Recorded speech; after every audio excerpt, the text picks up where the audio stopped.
Hi, Caitlin. Hey, guys. So I know this is a different role for you, but what's been your focus coaching over there on the sideline for Team Clark? I'm just all 4-point shots, 4-point shots, 4-point shots, more. We haven't made as many as them. You don't realize how fast 4-point shots are going to add up. We didn't take that into account, and they've made quite a few. Fee, McBride. So we gotta slow them down. 78 points is a lot. They're a plus 16 in points from 4-point shots. So there you go. That's the difference on the scoreboard right now. At what point will Coach Clark start talking defense to her squad? Never. Come on, Rebecca. You know better than that. What is going on, Baller fam? We are back again with another documentary. Apologies about the delay. This documentary needed a little bit more intricate and technical research on both the business insights and the technical marketing insights of the Wnba. So the facts are clear. They're sitting on a massive potential for growth, but what keeps on hindering them is the lack of business insight and understanding the return on investment that the entity will achieve on an employee level. So now I agree with some of the approach. So let's be real, you can't bite from the hand that feeds you, especially when almost 3 decades in, the league hasn't reached its independent profitability potential, or even end of the potential.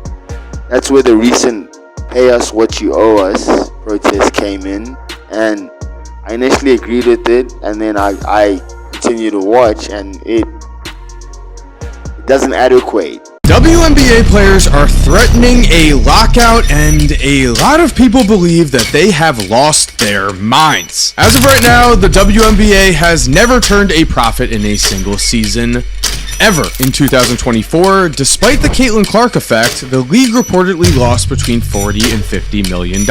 And yet, during this year's All-Star game, WNBA players came out wearing shirts that said, "Pay us what you owe us."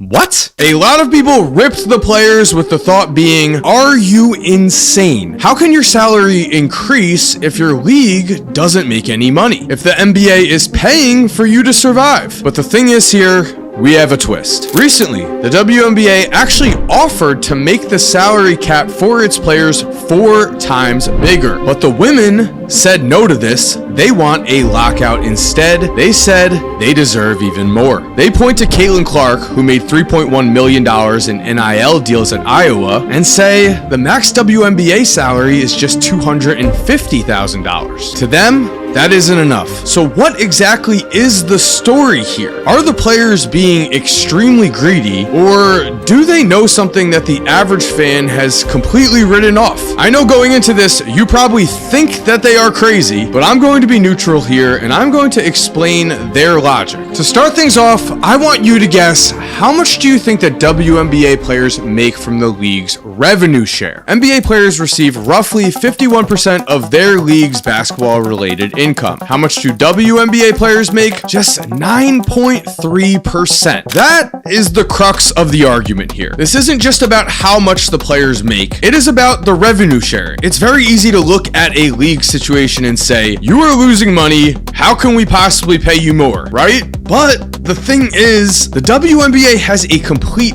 game changer coming up that will immediately make them profitable, solving the problem that everyone keeps talking about. In the summer of 2024, the WNBA signed an 11-year media deal worth $2.2 billion. The league's current media deal is expiring at the end of the 2025 season and was worth just $50 million a year. Simple math tells us that if the WNBA was losing $50 million and now has increased their television deal by $150 million, then the league will be making around $100 million in profit from this deal alone. That immediately pushes back on the argument that the WNBA is unprofitable and that the players don't deserve any more money, because they see that the money is coming. And a critical misconception pops up with the idea that WNBA players believe they should make as much as the men do. That is really not the case. WNBA star Kelsey Plum even directly said, "We're not asking you to get paid paid what the men get paid, we're asking to get paid the same percentage of revenue share. Before you pick a side in this drama, you need to hear the full story because there's a plot twist involving Caitlin Clark that's going to blow your mind. So in this video, I'm going to show you why this whole situation perfectly explains why the WNBA has zero business sense and how they're potentially fumbling away the biggest opportunity in sports history. If we just lower the rim so y'all can dunk like we dunk,